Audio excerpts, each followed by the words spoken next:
Ang dami nagtatanong, Tita Maxi, ano ibig sabihin bakit pag may mga pechay, bakit kasama ang pechay?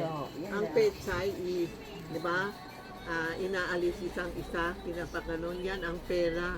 Ibig sabihin maraming pera na i-keep dito. Yan ang pechay.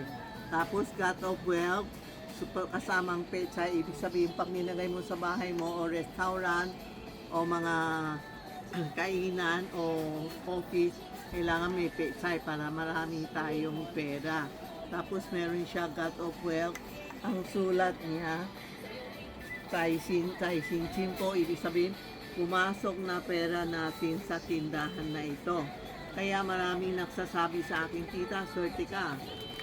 Lahat na swerte na sa'yo. Totoo po, lahat na feng shui na swerte na kay Tita Maxi. Yan po, nakasulat kay Chai Lui, ibig sabihin, 1,000 na pera dumadating kasi may pechay siya.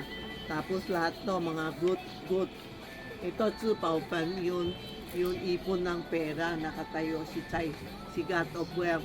So, ito po ang God of Wealth na may pechay, puno na pechay. Ang pechay niya, tinang mo, sobrang kapit ng pera.